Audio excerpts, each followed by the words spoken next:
स्वागत है आप सभी का आपके अपने चैनल एकलव्य एजुकेशन सेंटर के इस नए वीडियो में। दोस्तों, आज के इस वीडियो में हम जीव विज्ञान की शुरुआत करेंगे, क्योंकि जीव विज्ञान बेहद ही महत्वपूर्ण भूमिका निभाता है। जैसे आप किसी भी प्रतियोगी परीक्षाओं में जब अपना कदम रखते हैं तो निश्चित तौर पर जीव विज्ञान से प्रश्न पूछे जाते हैं। तो आइए जीव विज्ञान से जुड़े प्रश्नों कुछ तथ्यों को समझते हैं। और यह जो किताब है लुसेंट की किताबें हैं, यानी लुसेंट की किताब में जीव विज्ञान से संबंधित जितने भी तथ्य दिए गए हैं उनको हम पूरी तरीकों से ख़त्म करने का प्रयास करेंगे। जैसे आप देख सकते हैं कि सबसे पहला हेडलाइन लिखा है जीव विज्ञान, अर्थात यह विज्ञान की वह शाखा है जिसके अंतर्गत जीवधारियों का अध्ययन किया जाता है। यानी जीव विज्ञान विज्ञान का वह शाखा है जिसके अंदर जितने भी जीवधारी आते हैं उनका अध्ययन किया जाता है। जैसे एग्जाम्पल्स के तौर पर अगर हम मानव ले लेते हैं तथा अन्य जानवर भी ले लेंगे, जैसे कुत्ता हो गया, जैसे मतलब गाय भैंस हो गई। तो इस तरह से जीवधारियों का जब हम अध्ययन करेंगे तो हम बायोलॉजी के अंतर्गत ही अध्ययन कर पाएंगे।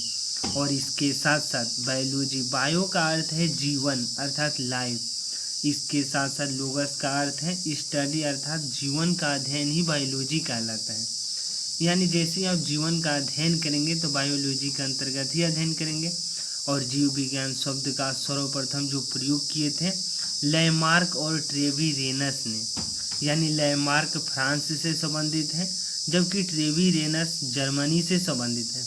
और इन्होंने 1801 में जीव विज्ञान शब्द का सर्वप्रथम प्रयोग किया था। यानी दुनिया उस समय जीव विज्ञान से मतलब परिचित नहीं थे। उस समय लैमार्क और ट्रेवीरेनस ने जीव विज्ञान शब्द का प्रयोग किया था। अब आइए समझते हैं कि आखिर जीव विज्ञान की कुछ शाखाएं कौन कौन सी हैं। तो पहला है एपी कल्चर, अर्थात एपी कल्चर के अंतर्गत में हम मधुमक्खी पालन का अध्ययन करते हैं। यानी जितने भी मधुमक्खी पालन से संबंधित जितने भी तथ्य हैं उनका हम अध्ययन करते हैं एपी कल्चर के अंतर्गत में, अर्थात एपी कल्चर मधुमक्खी पालन का अध्ययन है। इसके साथ साथ दूसरा है सेरी कल्चर, यानी सेरी कल्चर विज्ञान जीव विज्ञान की है शाखाएँ हैं और इसके अंतर्गत रेशम कीट पालन का अध्ययन करते हैं। यानी जितने भी रेशम कीट का जो पालन होता है वह अध्ययन होता है, उसका अध्ययन होता है सेरी कल्चर के अंतर्गत में। यानी जितने भी हम रेशम की जो वस्तुएं देखते हैं या रेशम के धागे देखते हैं, जब रेशम कीट का पालन की बातें होती है तो वह सेरी कल्चर के अंतर्गत में ही होता है। इसके साथ साथ अगला है पीसी कल्चर, यानी पीसी कल्चर मत्स्य पालन का अध्ययन कहलाता है। यानी पीसी कल्चर जीव विज्ञान की शाखा है और इस शाखा के अंतर्गत में मत्स्य पालन का अध्ययन किया जाता है। इसके साथ साथ अगला है माइकोलॉजी, यानी माइकोलॉजी कौकों का अध्ययन कहलाता है। और जब इसी क्रम में हम आगे बढ़ते हैं तो अगला है फाइकोलॉजी, यानी हम फाइकोलॉजी अगर शैवालों का अध्ययन की बातें होती है तो फाइकोलॉजी के अंतर्गत शैवालों का अध्ययन किया जाता है। और उसी क्रम में अगला है एंथोलॉजी, यानी एंथोलॉजी के अंतर्गत में पुष्पों का अध्ययन किया जाता है।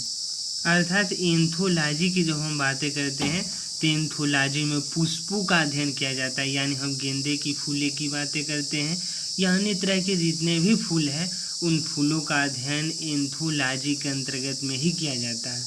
और उसी क्रम में अगला है पोमोलॉजी, यानी पोमोलॉजी में फलों का अध्ययन किया जाता है। अर्थात जितने भी फल हैं उनका अध्ययन पोमोलॉजी के अंतर्गत ही होता है। इसके बाद अगला है ऑर्निथोलॉजी, यानी ऑर्निथोलॉजी में पक्षियों का अध्ययन किया जाता है। अर्थात जितने भी पक्षी हैं उनका अध्ययन ऑर्निथोलॉजी के अंतर्गत ही किया जाता है। और इसके अगवा है इक्थियोलॉजी, यानी इक्थियोलॉजी में मछलियों का अध्ययन किया जाता है। यानी इक्थियोलॉजी के अंतर्गत में जितने भी मछली पालन जो होता है, अर्थात मछली से जुड़े जितने भी उनके अंगों से जुड़े अर्थात मछली से जितने भी जुड़े तथ्य हैं उनका अध्ययन किया जाता है इक्थियोलॉजी के अंतर्गत में। और इसी क्रम में अगला है एंटोमोलॉजी, यानी एंटोमोलॉजी के अंतर्गत में कीटों का अध्ययन किया जाता है। यानी जितने भी कीट हैं उनका अध्ययन किया जाता है एंटोमोलॉजी के अंतर्गत में। इसके साथ साथ अगला है डेंड्रोलॉजी, अर्थात डेंड्रोलॉजी के अंतर्गत में वृक्षों एवं झाड़ियों का अध्ययन किया जाता है। यानी डेंड्रोलॉजी के अंतर्गत में जितने भी वृक्ष आते हैं झाड़ियाँ आती हैं उनका अध्ययन किया जाता है। आखिर वह कौन सा वृक्ष है, उस वृक्ष के क्या क्या गुण हैं, उन सभी का अध्ययन किया जाता है डेंड्रोलॉजी के अंतर्गत में। और इसके साथ साथ अगला है ओफियोलॉजी, यानी ओफियोलॉजी के अंतर्गत में सर्पों का अध्ययन किया जाता है। यानी ओफियोलॉजी के अंतर्गत में जो सर्पों का अध्ययन की बातें होती हैं तो कौन सा सर्प ज़्यादा विषैला है, अर्थात सर्प से जुड़ी जितने भी जानकारी है उनका अध्ययन किया जाता है ओफियोलॉजी के अंतर्गत में।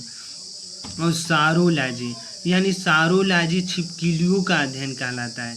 यानी जितने भी हम छिपकली देखते हैं समाज, अर्थात सारोलॉजी की हम जब बातें करते हैं तो छिपकलियों का अध्ययन कहलाता है। यानी अगर आप देखे ही होंगे छिपकलियों को, तो वह कौन सी प्रजाति की छिपकली है, उस छिपकली का गुण क्या है, अर्थात जैसे ही बातें करते हैं तो उन छिपकली के गुणों से संबंधित अर्थात कौन सी प्रजाति है उनका अध्ययन किया जाता है सारोलॉजी के अंतर्गत में। इसके बाद अगला है सिल्वीकल्चर। इसी क्रम में सिल्वीकल्चर की जब हम बातें करते हैं तो काष्ठी पेड़ों का संवर्धन का अध्ययन, जैसे काष्ठी पेड़ों का संवर्धन की बातें होती हैं तो सिल्वीकल्चर के अंतर्गत में ही अर्थात सिल्वीकल्चर के अंतर्गत में काष्ठी पेड़ों का अध्ययन किया जाता है।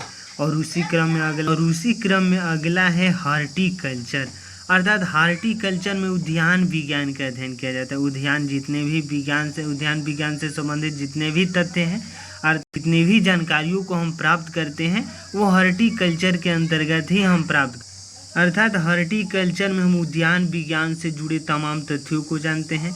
अगला है फ्लोरिकल्चर, यानी फ्लोरिकल्चर के अंतर्गत में हम फूलों की खेती से संबंधित तथ्यों को जानते हैं, अर्थात कौन सी फूल की खेती कब करें, कैसे करें, हाइब्रिड वैरायटी का चयन कौन कौन से करें।